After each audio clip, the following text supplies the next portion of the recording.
The deed was still on the table when Etta Leland came home from burying her mother. She had been gone 3 days. 3 days of riding through red dust and grief to the little cemetery outside of Caldwell, Kansas, where the prairie grass grew tall and indifferent over the graves of people who had died with more hope than they'd arrived with.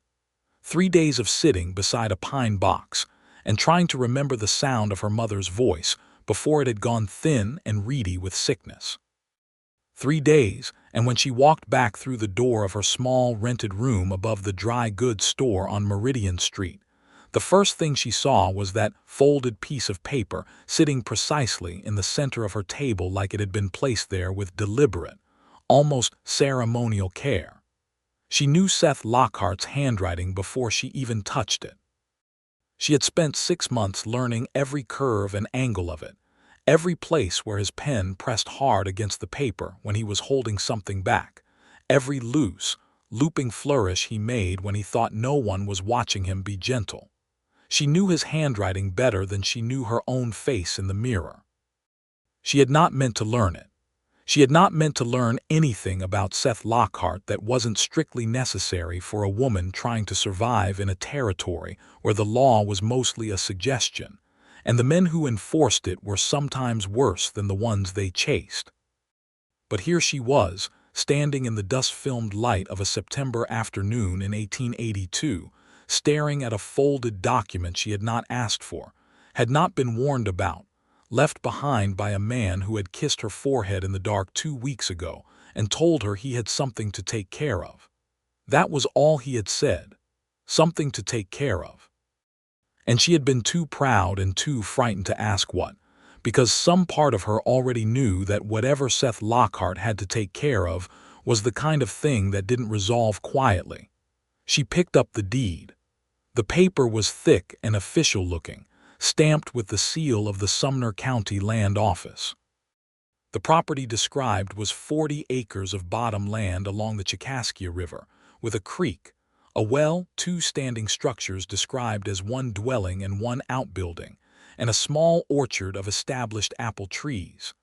The name written in the line designated for the legal owner was not Seth Lockhart's. It was hers, Etta Leland. Written in full, in ink that had dried before she ever came through that door. At the bottom was Seth's signature, and below that the signature of a county clerk and a notary, both dated 4 days before she'd left for her mother's funeral. He had already been gone before she buried her mother. The betrayal of it, no, that was the wrong word, she told herself. Betrayal implied he owed her something and had violated it. What Seth Lockhart owed her was nothing. What he had given her was everything she had never asked for and did not understand. She turned the deed over in her hands, looking for a note, a letter, an explanation. There was nothing on the back, nothing tucked inside the fold. Just the deed itself, 40 acres of bottom land along the Cherokee River, and the silence of a room that smelled like gun oil and river water, and the cedar soap he'd started buying from Mrs. Haynes at the Mercantile because Etta had mentioned once, offhandedly, that she liked the smell of cedar. She sat down in the chair at the table and she cried. Not for the property. Not even for him, not exactly. She cried for the way he had made himself matter to her so carefully and so completely that she hadn't noticed it happening until it was already done. And now he was gone, and she was sitting in a room in Caldwell, Kansas, holding 40 acres of land she didn't understand, weeping over a man who had a bounty on his head in 3 counties, and had never once told her his real secrets even while she thought he was telling her everything. She wiped her face with the back of her hand. She set the deed carefully on the table. Then she stood up, smoothed her skirt, and started making a plan. It would take her the better part of a year. She did not know that yet.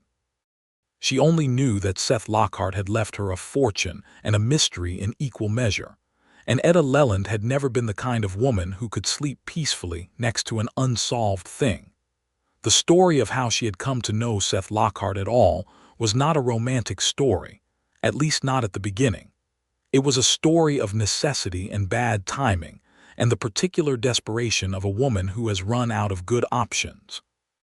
It was 1881 when she first arrived in Caldwell, coming down from Wichita, where she had spent 2 years working as a seamstress for a woman named Mrs. Fontaine, who paid poorly and complained lavishly. Etta was 24 years old, the daughter of a schoolteacher father and a seamstress mother, educated well enough to be proud of it and poor enough to know that pride had limited practical application.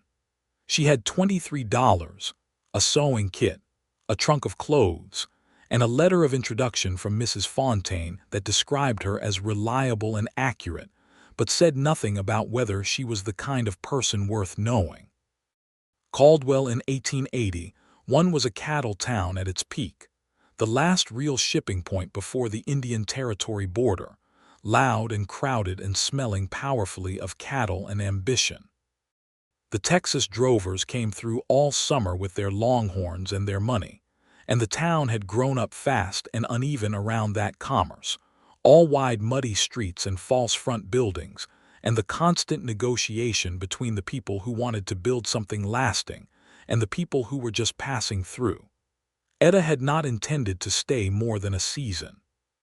She had intended to earn enough to get further west, maybe to Colorado, maybe to New Mexico territory, somewhere that felt like a new start rather than just a continuation of everything that had already gone wrong. She got a room above the dry goods store. She found work altering clothes for the wives of the more prosperous merchants, and occasionally more elaborate work for the women at the hotels and dance halls who wanted their dresses made over in the latest styles from the fashion plates that arrived by post from New York and Chicago and were passed around town until they fell apart at the folds. It was not glamorous work, but it was honest and it kept her fed, and by October of 1881 she had enough saved to start thinking seriously about the Colorado plan. Then her mother wrote that she was ill. And then her mother got worse, and Etta found herself spending her savings on train fare between Caldwell and the small town outside Wichita where her mother lived, and then on medicines that helped a little, and then on a doctor who came twice a week and charged for the privilege, and then on just sitting beside a bed watching a woman she loved become smaller and smaller, while the Colorado plan receded like a horizon she was walking away from. She met Seth Lockhart in January of 1882, in the worst possible circumstances for forming any kind of considered judgment about a person. She had come back from one of her trips to see her mother, this one worse than the last, the doctor using words like irreversible and weeks rather than months, and she had walked into her room to find two men she had never seen before going through her trunk. They were not subtle about it. They had pulled everything out, her clothes and her sewing things and the small tin box where she kept her savings, and they were standing in the middle of her room with her belongings scattered on the floor, one of them holding her tin box and the other holding her journal in a way that made her feel physically sick, like something intimate had been handled carelessly. She was too angry to be afraid, which was a character flaw she had been told about before. She said very clearly and very coldly that they needed to put her things down and leave. The man with the tin box said something she would not repeat afterward because she had been raised to believe that some words did not deserve to be carried around in memory. He said it with a particular smile that told her he had calculated correctly, that she had no recourse. She was a single woman in a rented room with no husband, no male relation within 50 miles, no weapon, and no real legal standing that these men considered worth respecting. What happened next happened very fast. The door behind her opened. The man with the tin box looked up, and his expression changed from smug to carefully neutral in the space of a breath. The man with her journal put it down on the bed, deliberately, like he just decided he wasn't interested anyway. Seth Lockhart walked into the room like he owned the building and everything in it. He was tall, broad through the shoulders, with dark hair that needed cutting and a jaw that looked like it had been hit enough times to stop caring. He wore a long coat and a hat with the brim pulled down, and a pistol on his hip that he had not drawn and did not draw, because he didn't need to. He just looked at the two men in the room, then at the scattered contents of Etta's trunk, then at Etta herself, and then back at the two men, and the temperature of the room changed. "You're in the wrong room," he said. They left. They left fast and without argument, which told Etta several things about who Seth Lockhart was and what kind of history preceded him into every room he entered. He bent down and picked up her journal from where the second man had set it on the bed and held it out to her without opening it, without looking at it, with the careful deliberateness of someone who understood exactly what it meant to have had it touched. "Miss," he said. That was all. She took the journal. Her hands were steadier than she expected them to be. "Thank you," she said. He picked up her tin box from where the first man had dropped it on his way out and set it on the table. He looked around at the scattered contents of her trunk, and she could see him doing the calculation, whether to offer to help gather them, whether that would be welcome or intrusive, and she appreciated that he was running that calculation at all. Most men she had met in the past year would have simply started picking things up without asking. "I can manage," she said. He nodded. "Good evening, miss," and he turned to leave. "Who were they?" she asked. He stopped. Didn't turn around immediately. Then he turned back and she got her first real look at his face, dark eyes that held more thought than she expected, a line between his brows that looked permanent, a mouth that might have been pleasant if it were less guarded. "Associates of a man named Doyle Ferris," he said. "They were looking for something that belongs to him. They had the wrong room." "What does it look like, what they were looking for?" "A set of documents, folded paper, official looking. Survey work." He watched her face. "You haven't seen anything like that." "No," she said. He seemed to accept that without difficulty. "They won't come back," he said. "But if they do, you tell Walt Briggs at the livery stable. He'll know how to reach me." "And why," Etta said, "would I want to reach you?" He almost smiled. She could see it in the corner of his mouth, the way it moved and then stopped. "You might not," he said, "but the option's there if you need it." She thought about that for a long moment. "What's your name?" There was the briefest pause, not a hesitation exactly, more like a man checking whether he had the right answer loaded before he gave it. "Seth Lockhart." She had heard the name.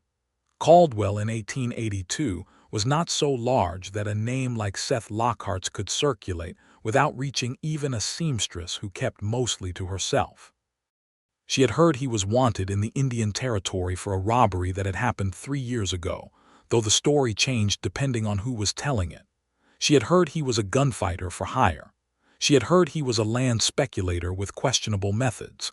She had heard all sorts of things that she now set aside, because none of them quite fit the man who had handed her back her journal without looking at it and checked whether she needed help before offering it. "Etta Leland," she said.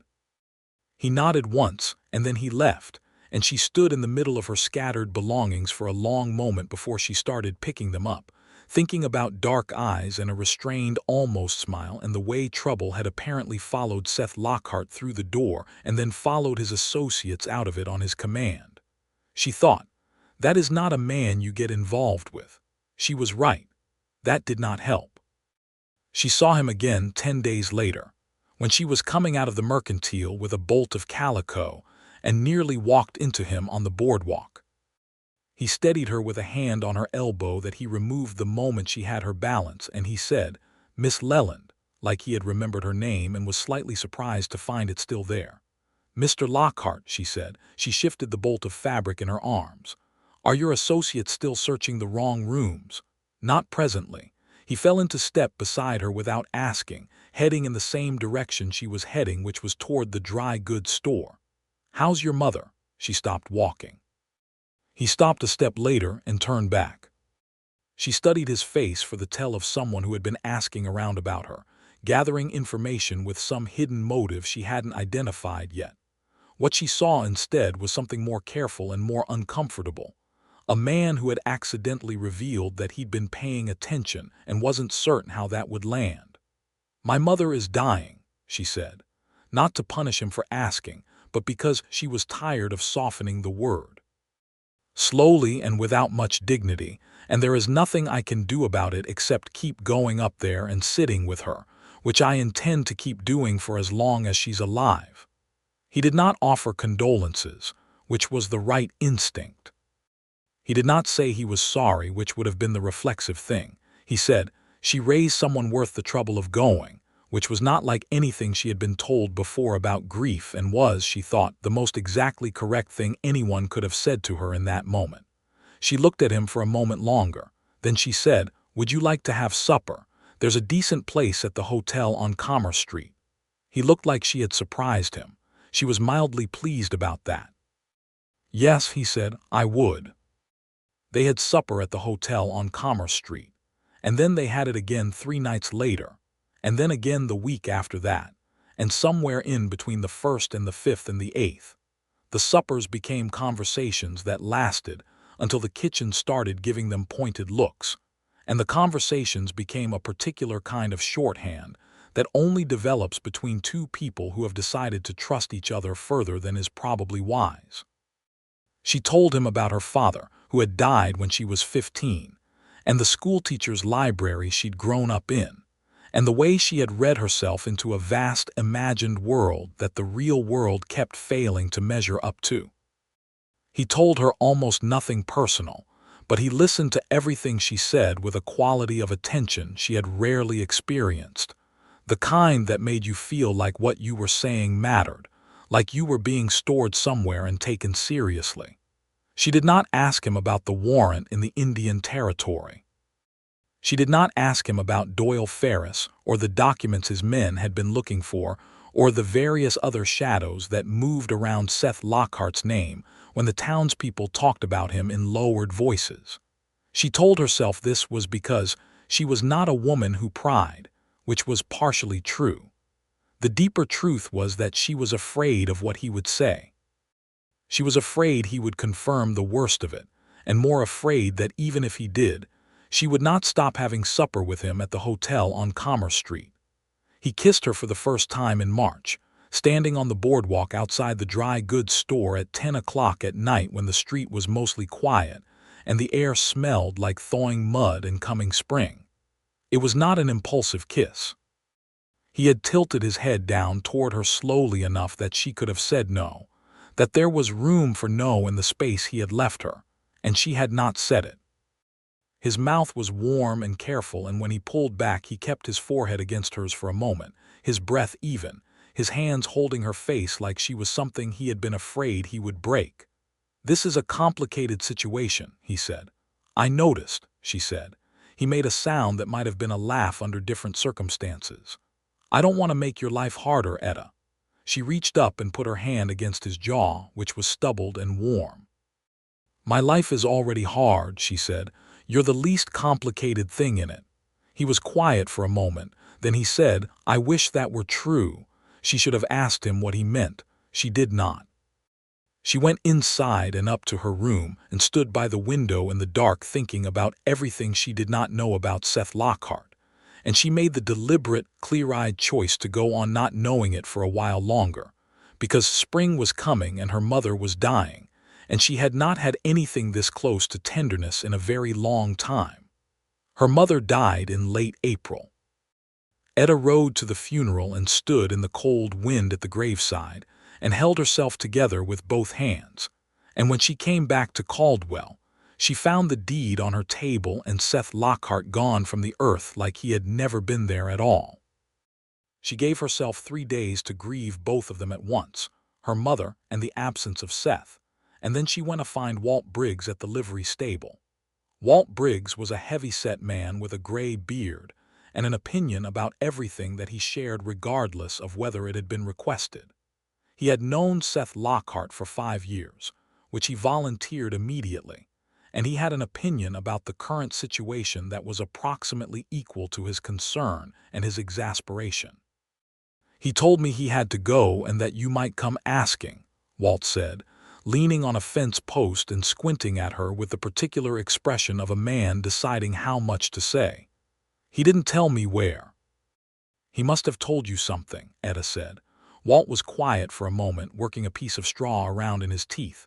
"He told me that there were some things he'd set in motion that needed tending to before they could blow back on you. He said he wasn't coming back until they were settled." "What things?" "The deed, I expect, is part of it." Walt looked at her steadily. You know about Doyle Ferris. I know the name. Doyle Ferris is the man that Seth took that land from, essentially. Except it wasn't Ferris's land to have in the first place. It was the Holloway family's land about 12 years ago, before Ferris ran them off it using methods that weren't exactly legal but were very effective. And then he had a deed drawn up that made it look like a proper purchase. Seth's been spending 3 years pulling that apart, finding the original survey records, finding witnesses, finding the county clerk who falsified the documents. The deed he left you is the result of that. The land belongs to you now, legal and proper, with no clouds on the title that Ferris can use. Etta stood very still. Why does it belong to me? Walt looked at her with the expression of a man who thinks the answer to that question should be obvious.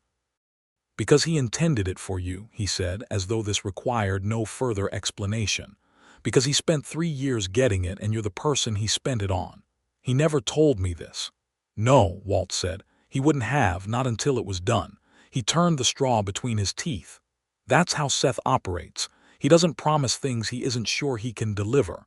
He's got a dark past, Miss Leland. I won't lie to you about that. There are things he did in his younger years that he's been spending considerable effort trying to balance out. The Ferris situation is part of that. The warrant in the Indian Territory is part of that. He's been trying to set things straight before Walt stopped. Before what? Walt didn't answer that directly. He went south, he said. That's all I know. He went south and he said he'd be back when things were settled, and I've known Seth Lockhart long enough to know that when he says something he means it. Etta looked at the stable yard, at the ordinary routine of horses and hay, and the particular smell of a working livery barn that made everything feel grounded and earthbound, while she was trying to process the fact that the man she had been quietly falling in love with for 6 months had been carrying a secret this large, and had told her none of it. She was not surprised, exactly. She was devastated in the way you are when something you suspected turns out to be true, and you had still been hoping, somewhere underneath the suspicion, that you were wrong. But layered under the devastation was something else, something she kept turning toward like a lamp in a dark room. He had done it for her. 3 years of careful, dangerous work, navigating forged documents and a criminal named Ferris, and whatever the situation in the Indian Territory entailed. And he had put the result of all of it in the middle of her table, and then disappeared rather than stay and accept any credit for it. That was either the most selfless thing she had ever heard of or the most infuriating, and she had not yet decided which. She went home and sat with the deed again and thought about Walt's unfinished sentence. Before what? Before he got himself killed, was the obvious completion. Before the warrant caught up with him. Before Doyle Ferris or someone working for Doyle Ferris found him and made a decision about what happened to men who dismantled other men's fraudulent land schemes. That was when she decided she was going to find him. Not because she needed the explanation. She could piece together the broad outline herself from what Walt had given her. Not even precisely because she needed to know if he was alive, though that sat in her chest like a stone she couldn't put down. She was going to find him because she had spent 6 months having supper with Seth Lockhart and learning his silences and the way he said her name, and how he checked whether she needed help before offering it, and the quality of attention he gave her that made her feel like she was worth storing somewhere and taking seriously. She had spent 6 months doing that, and she had earned a conversation. She had earned, at minimum, the chance to tell him directly that she was not a woman who needed to be protected from the truth of his life, that she had already seen enough of the truth to make her own calculation, and that the calculation came out on his side regardless. She put the deed in her tin box and started making inquiries. The first thing she learned was that Doyle Ferris was a man of considerable property and considerable meanness, who operated out of the Cimarron country down in the Cherokee Strip, the wide swath of unassigned grazing land between Kansas and the Indian Territory that everyone wanted and no one had clear title to. Ferris had made his money running cattle on land he didn't own and intimidating the smaller operators around him out of any land he did want.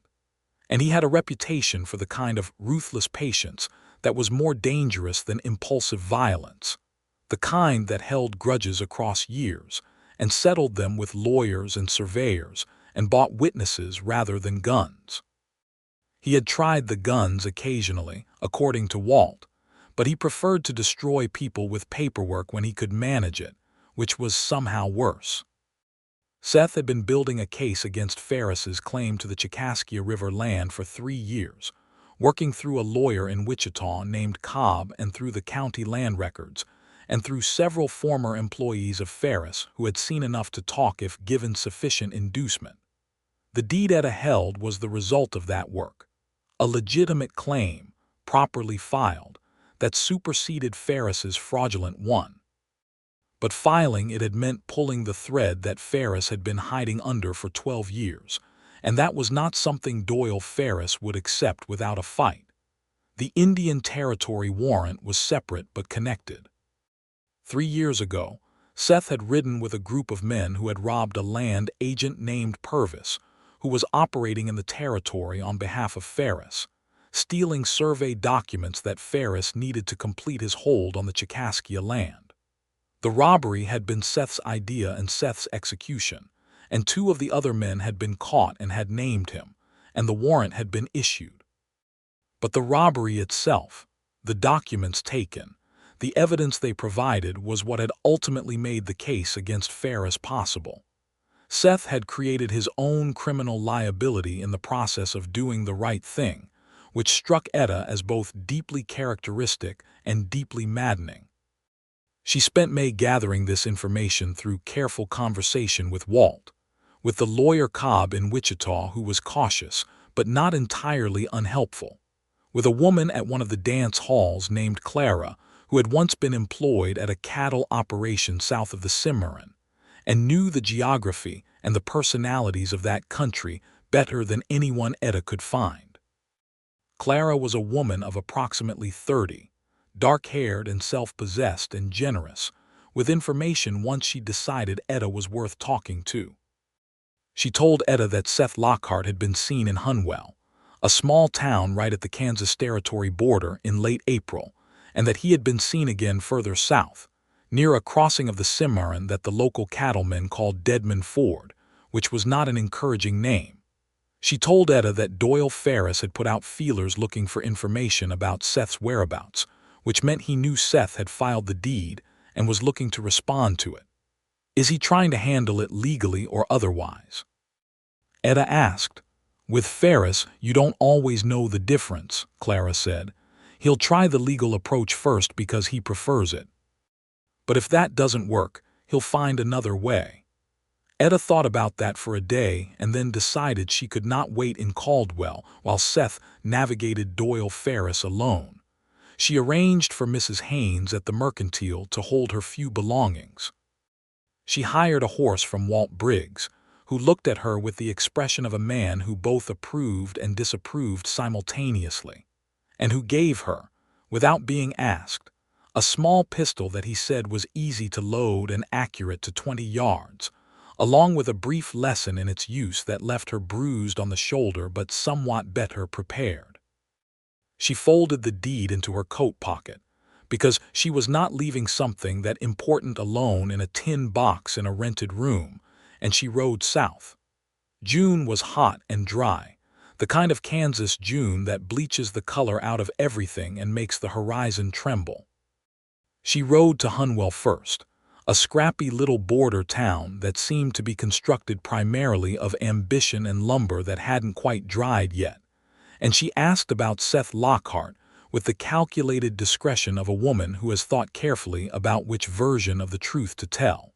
She said she was looking for her brother. She said it calmly and with a complete straight face, which was easier than she expected because she had been composing a more complex story all the way down, and the simpler one was a relief. The man at the Hunwell saloon, which was small and smoky, and smelled powerfully of spilled beer and boot leather, said he hadn't seen anyone by that name in 2 weeks. The woman at the Hunwell boarding house said a man matching Seth's description had stayed 2 nights in mid-April and had ridden south. The storekeeper on the main street said he'd heard of Seth Lockhart, and Etta might want to be careful about asking. She went south. She crossed into the Cherokee Strip on a Tuesday in early June, the landscape flattening into a vast, grass-covered plain that shimmered in the heat and smelled of sage and hot earth. She felt the enormity of the place press against her, the sense of being very small in something very large, the sky twice as wide as any sky she'd grown up under. She kept Seth's direction in mind the way you keep a compass bearing, not always thinking about it directly but never entirely releasing it. She found a cattle camp on the second day south of the border and stopped to water her horse. The men there were polite in the watchful, arm's-length way of people who see a lone woman in their territory and can't quite calibrate the situation. She ate a meal they offered her and answered questions about her business carefully and asked a few of her own. One of the drovers, a quiet man named Harlan who was younger than the others and had the particular quality of someone who watches more than he talks, told her that Seth Lockhart had passed through this part of the strip roughly 6 weeks ago, heading toward the Cimarron. He said Seth had asked questions about Ferris's operation, about the location of a particular line camp where Ferris kept his documents.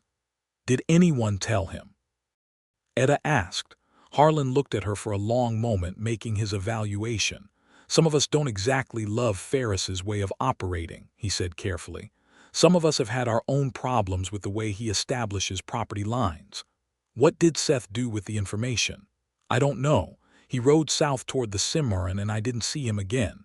Harlan paused. You might try the settlement at Sage Creek. That's another day south. Woman, they're named Rosaline, keeps a trading post and knows everything that happens in this country. Etta thanked him and rode south again. Rosaline was a Scotch-Irish woman of about 50 who had been in the Cherokee Strip since 1874 and had, over those years, become the kind of institutional presence that the surrounding country organized itself around. Her trading post was a large, well-kept structure with a house attached, and she ran it with the brisk efficiency of someone who had long ago decided that competence was more interesting than drama. She looked Etta over when she arrived, looked at the horse, looked at the coat Etta was wearing despite the heat and said, "That coat has a deed in it." Etta blinked. "I beg your pardon. You're riding alone through the strip carrying something important. You keep touching your left breast pocket. Whatever's in there is what this trip is about." Rosaline went back to whatever she was doing behind the counter, which appeared to be inventorying cartridges. "Seth Lockhart's woman, I expect." "He mentioned me." Rosaline looked up. "He didn't mention you specifically. He mentioned a woman in Caldwell whose future he was trying to secure. Given that you're riding through the strip alone looking for him, I'm connecting those events." She set down a box of cartridges. "He was here 5 weeks ago. He'd come from the Cimarron. He had documents he'd recovered from Ferris's line camp correspondence, mostly between Ferris and the county clerk, and between Ferris and the man who originally filed the false survey. He was going to take them to the federal court in Fort Smith, Arkansas, the federal court that handled the Indian Territory. Judge Isaac Parker's court, which was known throughout the West as the place where the law of the territory was taken seriously, sometimes terrifyingly so. That was where Seth was taking his case. That was where the warrant would also be, in some federal filing cabinet waiting. He knew the warrant was there, Etta said. "Yes," Rosaline said. "He was going to walk into the courthouse that holds his arrest warrant to file documents against Doyle Ferris." "Yes," Rosaline said again. Etta was quiet for a moment. Outside, the wind moved through the grass with a sound like breathing. "Did he expect to come back out?" Rosaline looked at her steadily. "He thought there was a reasonable chance," she said. "He believed, and he might be right, I don't know, that the documents he'd gathered were significant enough that the court's interest in the Ferris case would outweigh its interest in the warrant. He had a lawyer in Fort Smith helping him, man named Aldridge. When did he leave here?" 5 weeks ago. 5 weeks. Fort Smith was roughly 300 miles east and south through the Indian Territory. 5 weeks was more than enough time to make that journey. He could be in Fort Smith now. He could be in a federal cell. He could be. She did not finish that thought. "Do you have a map?" she said to Rosaline. Rosaline had a map. She rode east and south through the summer heat of the Indian Territory, following the Cimarron and then cutting south toward the Canadian River and then east again, through country that was by turns beautiful and harsh, broad river valleys where the cottonwoods grew thick and silver-leafed, and stretches of red dirt and twisted blackjack oak that looked like the land was arguing with itself about what it wanted to be. She stopped at trading posts and small farms, and once at a Muskogee Creek town, where a family gave her a meal and a safe place to sleep, and where she sat in the evening listening to the sound of people living their lives in this country that had been theirs, and that the encroaching machinery of American expansion was reducing and rearranging without their consent. She thought about Seth's deed, about land and title and who got to decide what belonged to whom, and about how the same legal mechanisms that Doyle Ferris had used to steal land from the Holloway family were being used on a much larger scale against the people whose land this had been for generations before any deed existed. The injustice of it settled in her and didn't leave. She reached Fort Smith, Arkansas in early July. It was a busy town on the Arkansas River, prosperous and orderly in a way that the territories were not, with brick buildings and proper streets, and the heavy, formal presence of the federal courthouse that had been Judge Parker's domain since 1875. She found Aldridge's law office without much difficulty. It was on the main street, signposted plainly, and she walked in without an appointment because she had been riding for 3 weeks and had run out of patience for the formalities. Aldridge was a thin man in his 40s with a neat beard and the particular focused quality of a lawyer who takes his cases personally. He looked at her when she came through the door and said, "You must be Miss Leland." She stopped.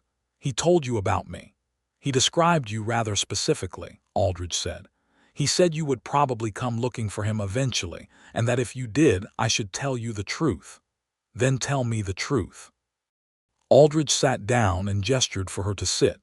And she did, perching on the edge of the chair with her hands in her lap, and her heart going faster than she wanted it to. "Seth Lockhart arrived here 6 weeks ago with a significant body of documentary evidence relating to Doyle Ferris's fraudulent land claims along the Cherokee River," Aldridge said.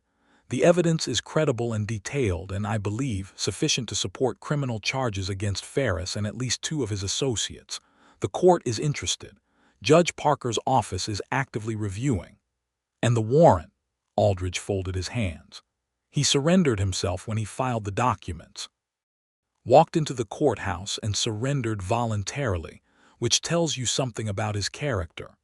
The warrant is for robbery taking documents from a land agent named Purvis 3 years ago. The documents he took are now evidence in a federal fraud case. His lawyer, that's me, has filed a motion arguing that the taking of those documents was a lawful act of investigation into an ongoing fraud, not a criminal robbery. It's an unusual legal argument. Judge Parker has not yet ruled." Etta stared at him. "Where is he now?" "He's out," Aldridge said quickly, seeing her face change. "He's not in custody. Parker released him on his own recognizance pending the ruling, which is unusual but reflects the judge's view of the merits. He's here in Fort Smith." Aldridge paused. "He's been here for 6 weeks, Miss Leland. He could have written to you. He chose not to. I asked him about that, and he said he didn't want to bring you to Fort Smith until he knew whether he was walking out of here free or in chains." Etta sat very still for a moment. She thought about Seth's face in the lamplight at the hotel on Commerce Street, the way he listened to her with that particular careful attention. She thought about the deed folded in her coat pocket. She thought about all the things he had been carrying alone because he did not want to transfer the weight of them to her, and about how that was both the most loving instinct and the most infuriating one. "Where is he staying?" she said. Aldridge told her. He was at a boarding house on the south side of town, a well-kept red brick building with a porch. She knocked on the front door. The woman who answered directed her to a room on the second floor. She went up the stairs and stood outside the door and took one breath, and then she knocked. There was a pause, then footsteps. Then the door opened. Seth Lockhart looked at her with an expression that cycled through shock, relief, and something close to pain in the space of about 2 seconds, and then resolved into the careful, guarded thing he kept his face at when he was trying not to feel too much at once. He was wearing a plain work shirt and no coat, and he looked like he had been sleeping poorly, or maybe not sleeping well, but sleeping a great deal out of the particular exhaustion of a man who is waiting for something and has nothing to do but wait. "Etta," he said, "you gave me 40 acres of land and then disappeared," she said. "I'd like an explanation." He stepped back from the door to let her in. The room was small and clean, with a window that looked out over a garden and a desk that had papers on it she recognized as legal documents. He closed the door and stood with his back against it, watching her take in the room. "How did you find me?" he asked. "Walt Briggs, and then Clara at the dance hall, and then a drover named Harlan, and then Rosaline at Sage Creek, and then your lawyer." She turned to look at him. "It took me 2 months." He was quiet. "I would like," she said more slowly, "for you to tell me why you left without a word. Not the practical reasons, I know the practical reasons. Aldridge told me about Ferris and the warrant and Judge Parker. I want to know why you didn't tell me any of it while it was happening, while we were sitting across from each other at that hotel for 6 months. He moved away from the door, went to the window and looked out at the garden, his back to her, and she watched the line of his shoulders and the way he held himself with the tense precision of someone being very careful about something. "I came to Caldwell because of Ferris," he said. "I was running the land case through the Wichita lawyer, Cobb, and I needed to be close to the county records and the people who could give me testimony. I didn't come to Caldwell to meet anyone." "I know. The night I walked into your room, those men looking for Ferris's original survey documents, that was the first time I'd seen you. You stood there looking at those men like you were about to take them apart with your bare hands, and I thought." He stopped. He turned from the window and looked at her directly. "I thought you were the most remarkable thing I'd seen in years." The room was very quiet. Outside, a bird was doing something in the garden. "I should have told you about the case," he said. "I kept not telling you because at first I didn't trust you, not personally, just generally. I didn't trust anyone then. And then I did trust you. And by then so much time had passed that telling you felt like confessing that I'd been keeping it from you, which was its own kind of betrayal. So I kept carrying it alone." He paused, and I was afraid. "Of what?" "That you would decide the complications weren't worth it." He said it plainly, without the evasion she'd braced for. "That you would look at the warrant and the history and the likelihood that all of this ends badly, and you would make the sensible choice." Etta looked at him for a long moment. She thought about what the sensible choice was, and how she had been tracking it for 2 months through the Cherokee Strip and the Indian Territory and half of Arkansas, and had discovered, somewhere along the way, that the sensible choice was the one she could live with, which was not always the safe one. "Seth," she said, "I am 25 years old. My mother is dead, and my money is mostly spent, and I have a deed to 40 acres I've never seen in a coat pocket. I have been riding through the Indian Territory alone for 3 weeks, and I came to the courthouse city of the Territory's most serious federal judge looking for a man with a warrant out for him, because I had decided that I was not going to let you make decisions about what I could handle without consulting me." She crossed the room toward him. "I did not come all this way to make the sensible choice." He caught her face in his hands the way he had on the boardwalk in Caldwell, with that same careful and slightly awed tenderness, and she put her hands against his chest and felt his heart going faster than he was pretending to be calm. He kissed her then, not with the restraint of a boardwalk in March, but with the full weight of 6 months of careful distance and 2 months of separation and everything he'd been carrying that had made all that distance necessary. She kissed him back with equal thoroughness, and when they finally separated, she stayed where she was, close enough that she could feel him breathing. "Whatever Judge Parker decides," she said, "whatever happens with Ferris, we decide it together from here." He was quiet for a moment. Then he said, "Yes." He said it like a man releasing something he'd been holding so long he'd forgotten it had weight. They went to see Aldridge together the next morning, and Aldridge went over the case with both of them, which Seth endured with the expression of a man who is both relieved and slightly shamed by the experience of not being the only one holding the information anymore. The case was strong, Aldridge believed. Ferris's correspondence with the county clerk was explicit about the arrangement, specific payments for specific falsifications, and the witness statements Seth had gathered over 3 years were detailed and consistent. The robbery warrant was the complicating factor, but Aldridge's motion was well constructed, and Parker's reputation was for fairness above all else. He had hanged men who deserved it and freed men who deserved that, and he did not appear to take either action carelessly. "How long before he rules?" Etta asked. "A week, possibly 2, Aldridge said. "He likes to review things thoroughly." They spent those weeks in Fort Smith, which was an unexpected gift of ordinary time in a situation that had been entirely composed of urgency. They walked along the Arkansas River in the evenings. They had meals together at a restaurant near the courthouse that had better coffee than anything she'd had since Wichita. She told him about riding through the Indian Territory and everything she'd seen, the Muskogee Creek family and the red dirt country, and the particular quality of the light in the evenings over the Canadian River. He listened to all of it and asked her questions and told her, haltingly, and with the practiced difficulty of someone unaccustomed to sharing, about the Holloway family, the original owners of the Cherokee land, a family of 4 who had been run off it by Ferris's men in 1870, 12 years ago, when Seth had been 17 years old and had known the Holloways, and had been unable to do anything about what was happening. He had been in the territory when Ferris moved on them. He had ridden with some rough men in the years after and had made his own share of bad choices. But the Holloway situation had never left him. He had started the land case 6 years later when he had the knowledge and the resources and the contacts to begin pulling it apart properly. 3 years of active work and the deed in Etta's pocket was the result. "The Holloway family," Etta said. "Where are they now?" "Scattered," Seth said. "The parents died.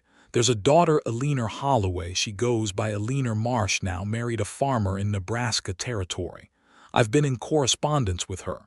She knows about the case." He paused. "I wanted to get the land for her, but legally it's complicated. Ferris's fraudulent deed removed her directly from the title, and she'd need to mount a separate legal challenge, which takes time and money she doesn't have. Getting the land to someone who would hold it honestly and who would eventually, if she wanted to pursue it, support her claim, that seemed like the more achievable goal in the short term." Etta looked at him. "You gave it to me because you trusted me to do right by Eleanor Holloway if she ever decided to pursue her claim." He met her eyes. "Among other reasons." She thought about that for a while. "I want to write to her," she said. "Eleanor Marsh. I want to tell her directly that her family's land is being held in good faith." He nodded. He looked like something in him had relaxed that she hadn't known was tense. "I'll give you the address." They wrote the letter together that evening, sitting at his desk with their heads close together, and Etta thought that just this, the two of them composing a careful letter by lamplight in a room in Arkansas while a federal judge considered their future, was more intimate than almost anything she had experienced before. She was not a woman given to sentimentality, and the feeling was not sentimental exactly. It was more like recognition.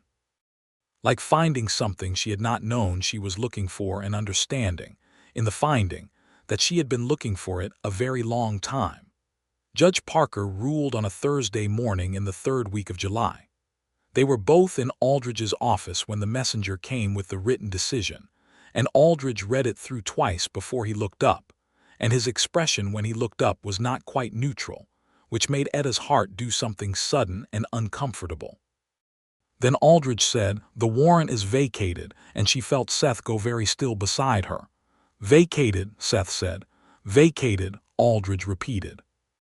Parker accepted the argument that the taking of the Purvis documents was a lawful act of investigation.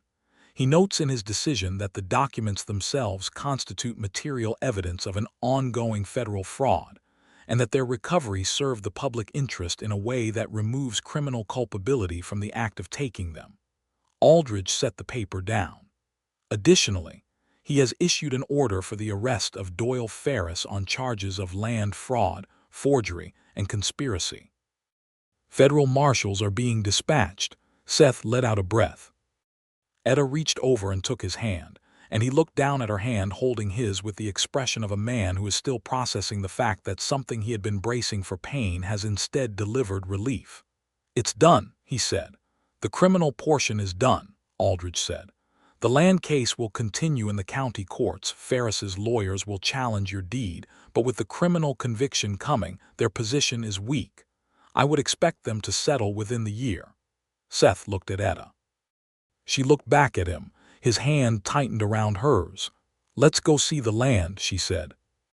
They left Fort Smith the following Monday, riding west and north back through the territory toward Kansas. A different journey this time. Nothing urgent driving them. The road open rather than the road hidden. They rode through the Osage country and across the wide grasslands of the Strip and back up through Kansas toward the Cherokee River. And it took them 12 days. And those 12 days were the best 12 days Etta had experienced in years.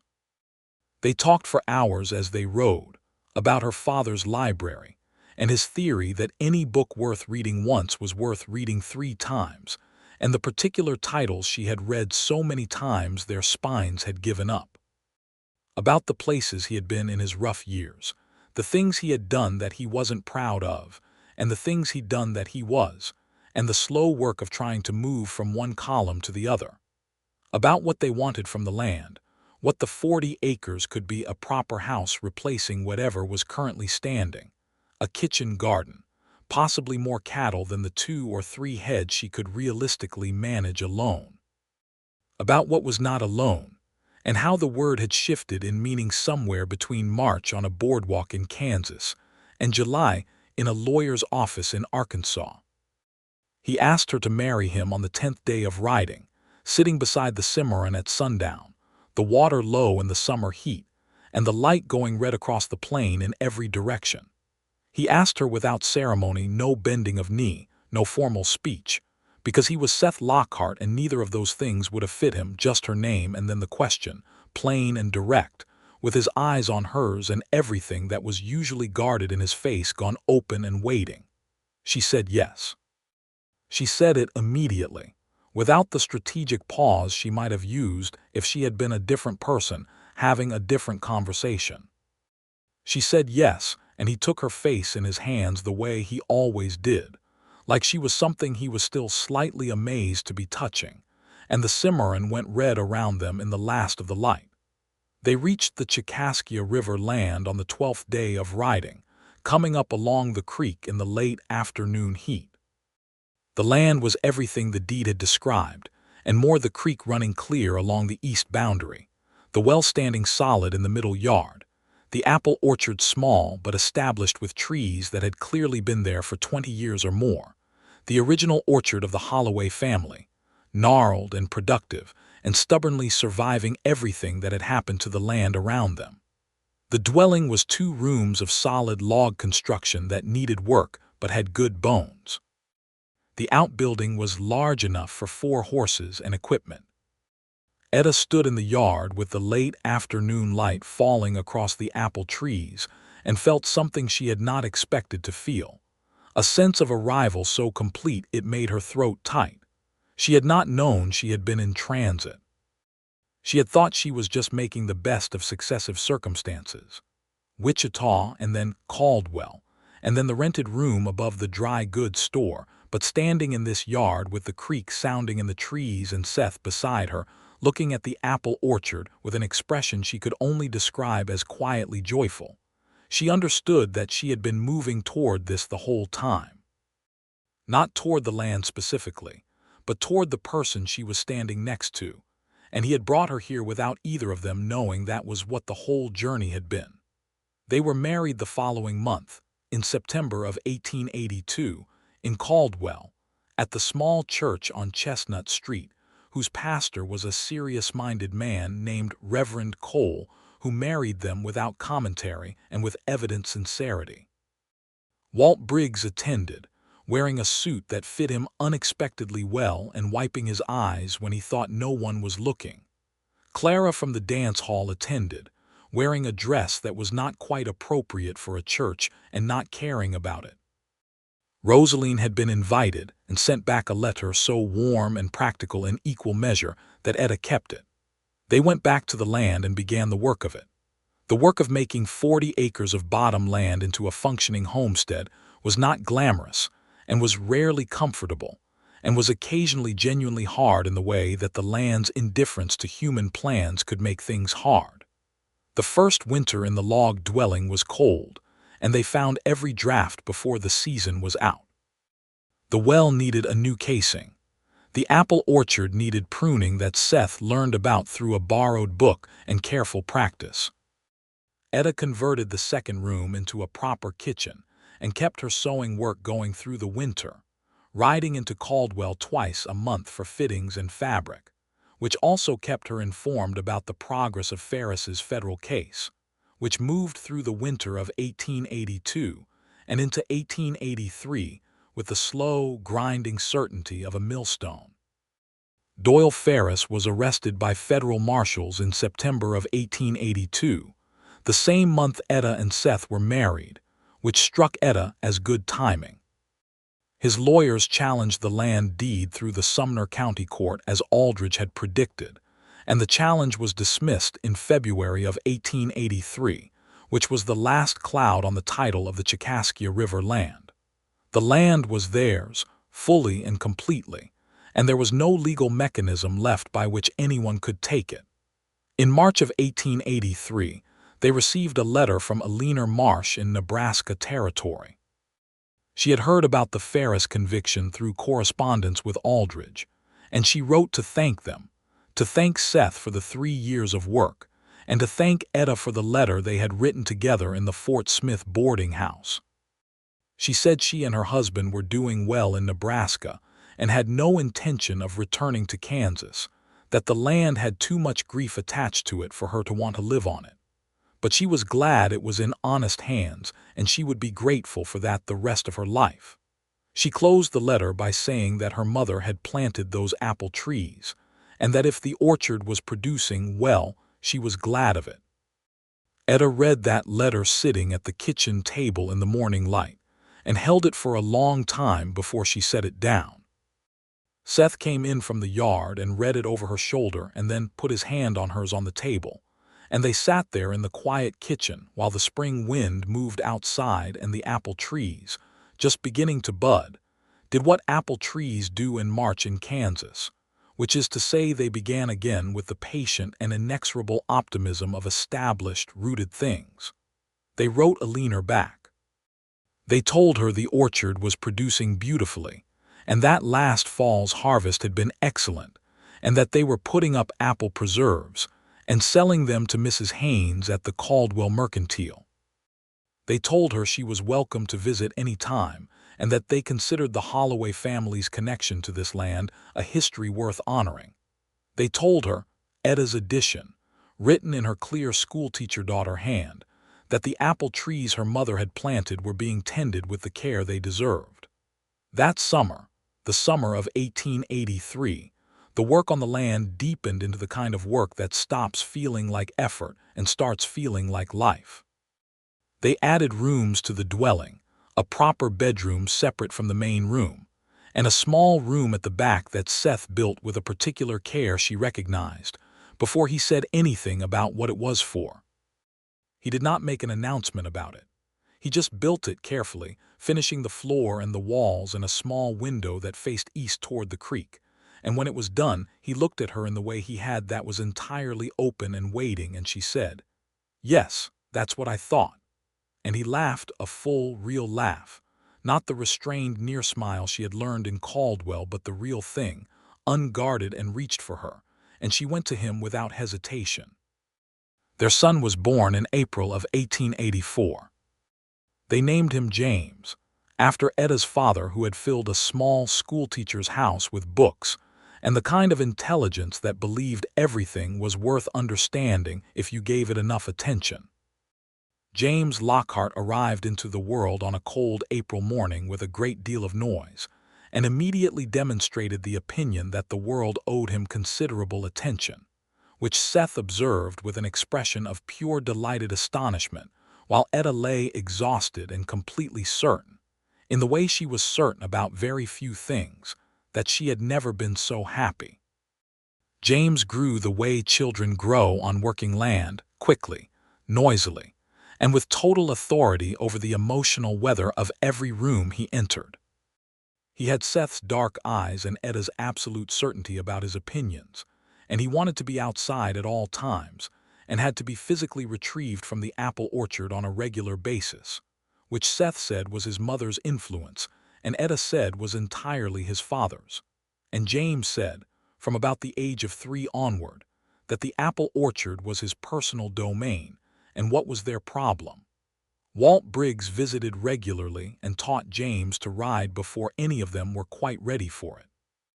Clara came out from Caldwell twice a year and brought practical gifts, and told Etta town gossip that was consistently more interesting than Etta's life required, but that she enjoyed anyway.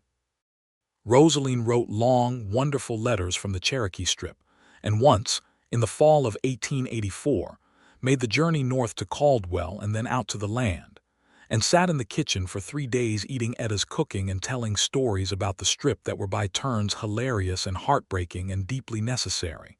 And when she left, she pressed both their hands and said, "Good. This is the right kind of thing," and rode south into the autumn light.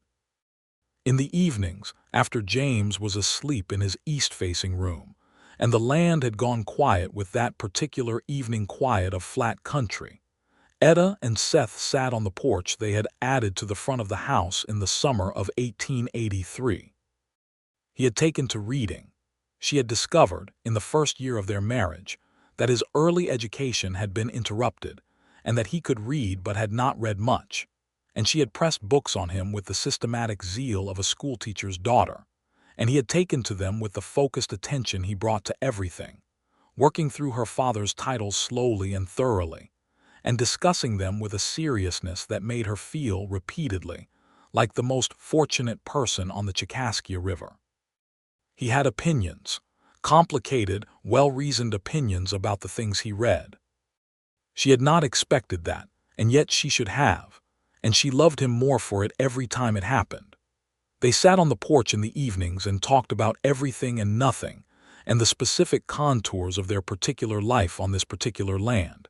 And Etta thought sometimes about that September evening in the rented room in Caldwell, the deed on the table and Seth gone, and the specific quality of desolation she had sat with in that chair. She thought about the way she had stood up from it and made a plan. She thought about 2 months of riding and the Cimarron and Fort Smith and Aldridge's office, and the moment Seth had opened the door of the boarding house and looked at her with that expression that cycled through shock and relief and pain, and then resolved into openness. She thought about all of it with the perspective of someone standing on the other side of it, and what she thought was, every part of it was necessary. Every hard and frightening part of it had brought her exactly here, to this porch on this land beside this man, and she would not trade a single mile of the riding or a single night of uncertainty for the ease of a simpler story. James had a sister when he was 3 years old. They named her Me after Etta's mother, and she arrived in the world considerably more quietly than James had, and immediately demonstrated the observation strategy of someone planning to understand everything before making any moves, which Seth said was her mother and Etta said was absolutely her father. And Me, as she grew, proved them both right in ways they had not anticipated. The Cherokee River land prospered in the way that land prospers when the people working it love it and understand it, Not in the spectacular boom-and-bust fashion of the cattle speculation that had shaped so much of Kansas in that decade, but steadily, year over year, the buildings improving and the orchard expanding and the cattle herd growing from 3 to 12, and the kitchen garden producing enough to supply not just themselves, but to sell surplus at the Caldwell market. They were not wealthy. They were something Etta considered better than wealthy. They were stable, rooted, and solvent, which was more than most people she had known in her life had managed. In the fall of 1885, Seth rode into Caldwell and came back with a bundle of newspapers and a look on his face that made Etta set down what she was doing and give him her full attention. He put the newspapers on the kitchen table, and there, on the front page of the Caldwell commercial, was the news that Doyle Ferris had been convicted on all counts in the federal district court and sentenced to 6 years in the federal penitentiary at Leavenworth, Kansas.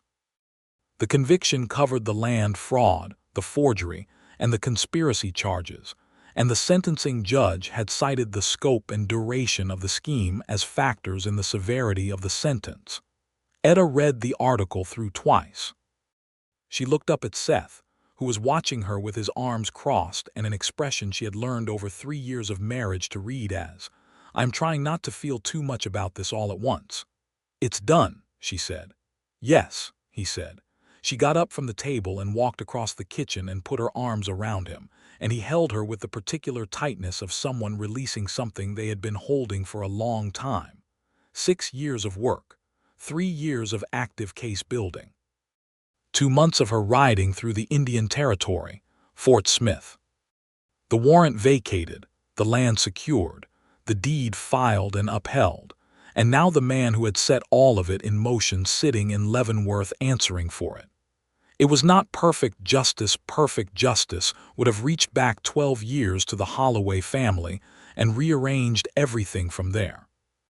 But it was the justice available, and it had been achieved, and Seth Lockhart had achieved it, and he was standing in a kitchen on 40 acres of bottom land along the Cherokee River with his wife's arms around him and his son and daughter somewhere outside, and the weight of the thing was finally, fully, completely done. They wrote to Eleanor Marsh in Nebraska Territory. They told her about the conviction and enclosed the newspaper article. They told her that Seth wished, in the best possible world, that the outcome had included the return of the land to her family, and that in the absence of that wished-for outcome, the land was being held with the full knowledge of its history and with the deepest respect for the people who had built it first. They told her the apple trees were doing well, and that their daughter Mee had recently discovered a very great love of sitting in them, which they hoped Eleanor would take as the kindest possible news about the orchard her mother had planted. Eleanor wrote back within the month, a letter that was warm and without the complicated grief they had half expected. She said she and her husband were expecting their second child and were building good things in Nebraska, and that the knowledge that the Ferris business was finally concluded was something she had not known she'd needed until she had it. She said she would be telling her children about the Kansas land and about the people who had fought for its honest history. She thanked them both in terms that made Etta have to set the letter down and compose herself before she could finish reading it. She showed Seth the letter that evening on the porch.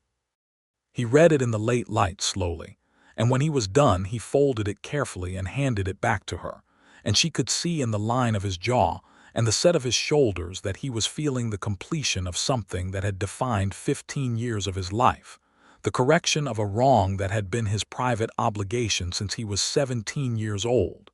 He was 30 years old now. She was 28. The land was theirs and the debt was paid and the apple trees were loaded with fruit in the September light. "That's it," he said, not as a question. "That's it," she agreed. He was quiet for a moment, looking out at the land. James was somewhere in the orchard, probably acquiring apple-related injuries of various kinds. Mee was inside, having decided at the age of 1 that inside was where the interesting things were, and that furniture was primarily there for her education. The creek was running low in the September heat, and the cottonwoods along it were beginning their first golden turn toward autumn. "I didn't come to Caldwell expecting any of this," he said. "I know. I came to run a land case and I ended up." He turned and looked at her, and his expression was the open, unguarded one she had first seen in the doorway of a Fort Smith boarding house, the one that still made her feel like something was being handed to her that deserved to be handled carefully. "I ended up with everything I didn't know I was missing." She reached over and took his hand the way she had in Aldridge's office, fingers through his, the particular fit of it that she had by now mapped so thoroughly she could have done it in the dark. "Seth Lockhart," she said, "you have been the least sensible choice I have ever made." He looked at her. The corner of his mouth did the thing it had always done and then stopped, except now, after 3 years of marriage, it didn't stop. It went all the way into a real smile, warm and complicated and completely his. "And," he said, "and," she said, "I would make it every time." From somewhere in the apple orchard, James produced a sound that suggested he had fallen out of a tree, which turned out to be not serious, which James took as evidence that the orchard was on his side, which Seth observed was completely irrational, and which Etta observed they were going to be dealing with for the foreseeable future, and which both of them found they had absolutely no objection to.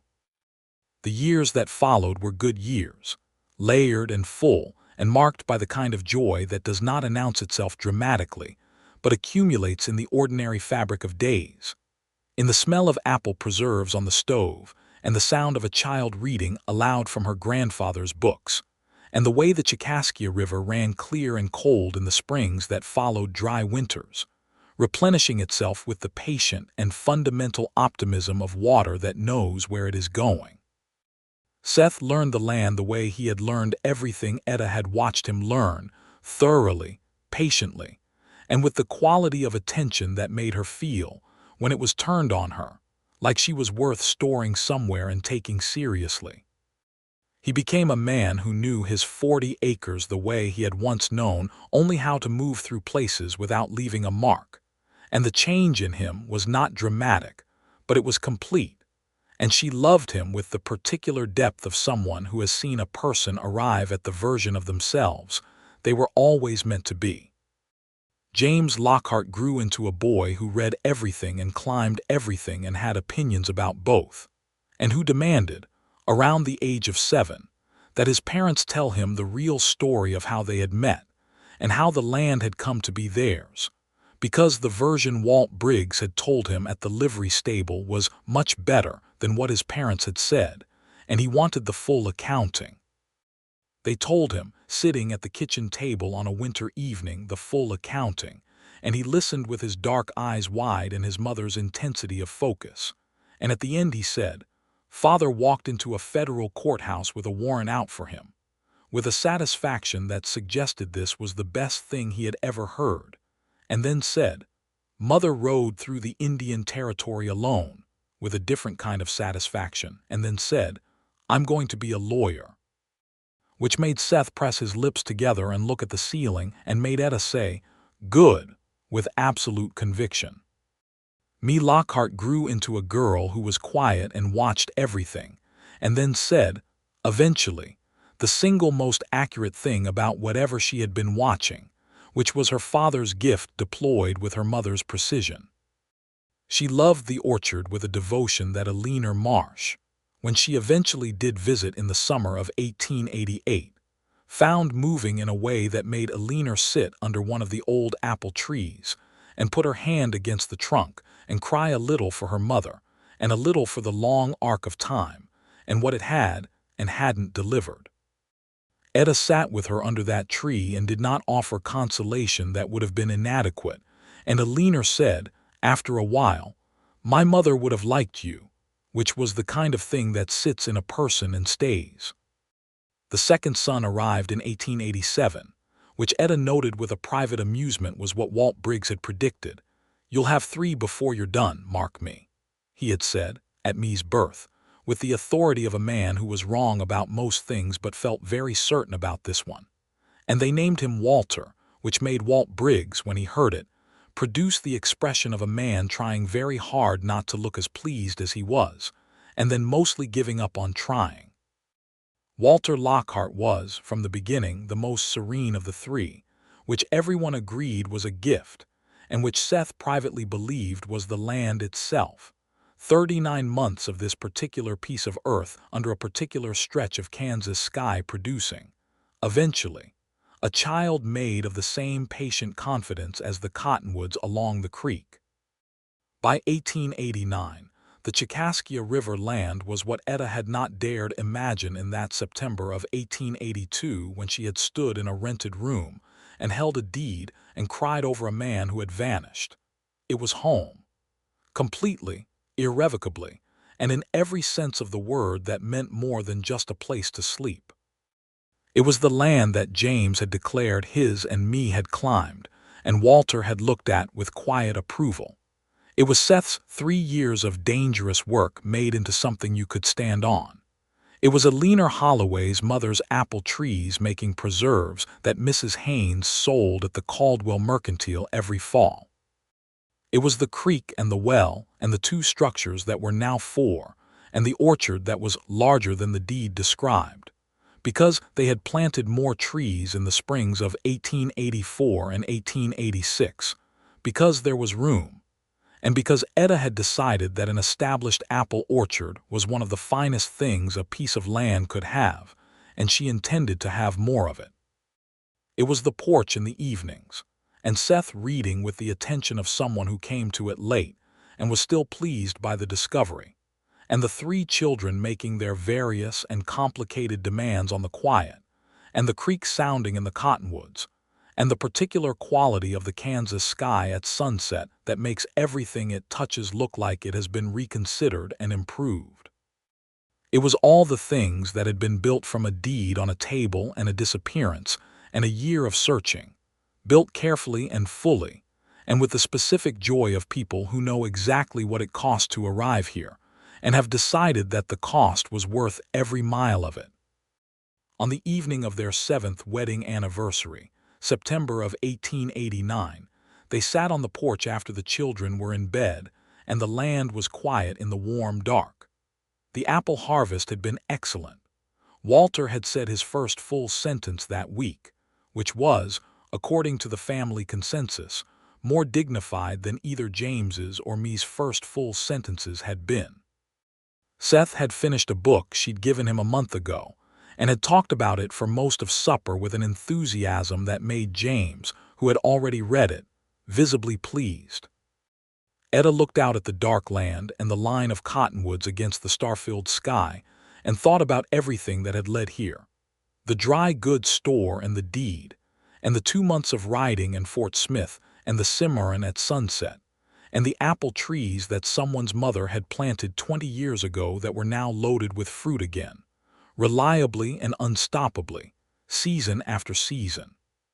She thought about standing up from that chair in September of 1882 and deciding she was going to find an answer. She had found considerably more than an answer.